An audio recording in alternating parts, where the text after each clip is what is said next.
ओम बटुकेश्वराय नमः। बटुभैरव भगवान की जय हो। दर्शकों, आज विवाह और तलाक योग कैसे बनता है।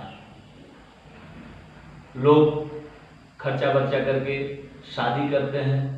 कभी कभी देखा गया कि महीने 2 महीने भी शादी नहीं चल पाती, उसके बाद तलाक हो जाता है। किन ग्रहों के कारण से ऐसा होता है। मनुष्य के जीवन को चलाने के लिए विवाह आवश्यक माना गया है। गृहस्थ जीवन में 2 पहिया है, एक पति एक पत्नी, दोनों मिलकर गृहस्थ जीवन की गाड़ी चलाते हैं। विवाह का मुख्य उद्देश्य संतान की उत्पत्ति है, जिससे वंश वृद्धि होती है और वंश चलता रहता है। कभी कभी वैवाहिक जीवन में ऐसा संकट उत्पन्न होता है कि पति पत्नी में कलह, भयंकर उत्पात, एक दूसरे के ऊपर अविश्वास शुरू हो जाता है। शादी के समय ज्योतिषी से मिलान कराए थे तो 28 गुण मिले थे, फिर भी तलाक हो जाता है। क्या कारण है, किन ग्रहों की स्थिति क्या है, कौन से ग्रह जिम्मेदार होते हैं तलाक तक पहुंचाने में, क्या इस समस्या से बचा जा सकता है, तो हम आपको इसके विषय में बताते हैं। मांगलिक दोष यदि जातक जातिका दोनों में से किसी एक को हो तो आपस में कलह तो होती है, लेकिन तलाक नहीं होता है। कुंडली के 7म भाव, 8म भाव, 12 भाव, द्वितीयेश भी जिम्मेदार बनते हैं। यदि राहु 12 भाव में हो और मंगल 7म भाव में हो, पूर्व ग्रहों से दृष्ट हो, तो तलाक की नौबत आ जाती है। 2 7 भाव में, दूसरे और 7वें भाव में पाप ग्रहों की युति हो या पाप कर्तरी योग बनता है और दोनों स्त्री पुरुष एक दूसरे के साथ घुटन महसूस करते हैं, स्थिति तलाक तक आ जाती है। सप्तमेश अपने से 6ठे, 8वें, 12वें भाव क्रूर या प्राप्त ग्रहों के साथ हो, राहु शनि की युति या दृष्टि हो, अष्टमेश 1 2 4 7 इन भाव में होने से वैवाहिक जीवन कटुतापूर्ण होता है। गुरु शुक्र अस्त हो अथवा अष्टमेश के साथ हो तो तनाव की स्थिति निर्माण करता है। 7म भाव में शुभ ग्रहों के साथ नीच का सूर्य, गुरु, राहु, शनि की दृष्टि हो तो स्थिति तलाक तक आ सकती है। इस तरह ग्रहों की अनेक प्रकार की स्थितियों के कारण तलाक की स्थिति बनती है। एक प्राकृतिक है, हम जिस तरह की स्थितियों में रहते हैं उसी शिक्षा का बढ़ना अच्छा है, उसी तरह का मन विचार अपना बनता है। जिस तरह का संस्कार परिवार में रहता है उस तरह के संस्कार मिलते हैं, वेशभूषा हो जाती है। लेकिन संस्कार खत्म होना अच्छा नहीं है। हमारे समाज में संस्कार धीरे धीरे खत्म हो रहा है, जो दीमक की तरह खोखला कर दिया है।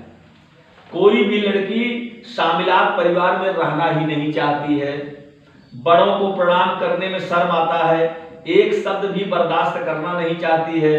सब दुर्गुण माँ बाप की देन होता है, जिसके कारण दुख से बेचारी इस लड़की को भोगना पड़ता है। आज केवल बच्चों को पढ़ो पढ़ो की रट रहती है। घर का संस्कार, घर की व्यवस्था, पूजा पाठ, सूर्य अर्घ, श्राद्ध आदि के विषयों में कोई जानकारी नहीं दी जाती है और परिणाम भयावह होता है।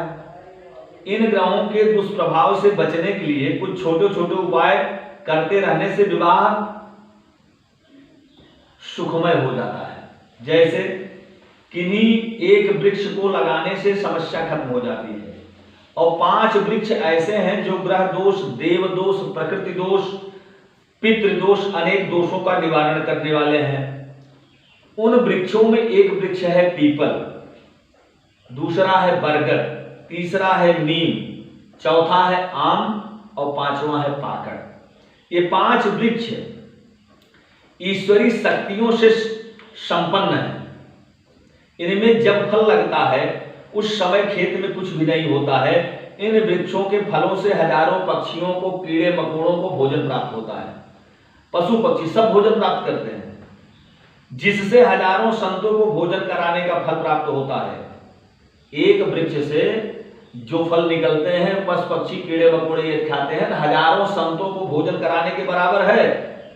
तो कोई भी एक वृक्ष लगाने से तलाक दोष मिट जाता है, लेकिन वह वृक्ष किसी जमीन पे लगाया गया हो, गमला में लगाया हुआ वृक्ष वह फल नहीं देता है।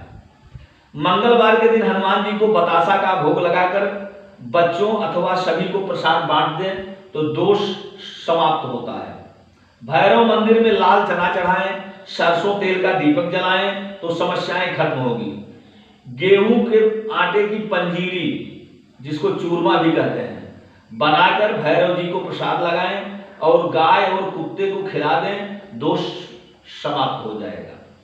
अतिबला की जड़ शनिवार को निमंत्रण देकर रंगपुष्य नक्षत्र में ले आएं, लाल कपड़े में लपेटकर अपने पास रखें, वैवाहिक जीवन सुखमय रहेगा। गाय को रोटी खिलाने से बहुत सारी समस्याएं कम हो जाती हैं। मदार, बेल, कत्था, शमी की लकड़ी सभी 16 अंगुल लेकर लाल ऊन में लपेटकर बेड पर रखे तो दाम्पत्य जीवन सुखमय रहेगा।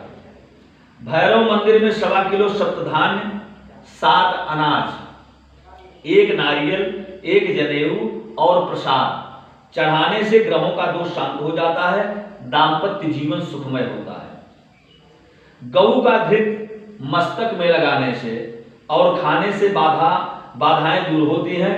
भैरव मंदिर में गुड़ और लौंग चढ़ाने से समस्याएं मिटती हैं। ओम बटकेश्वराय नमः।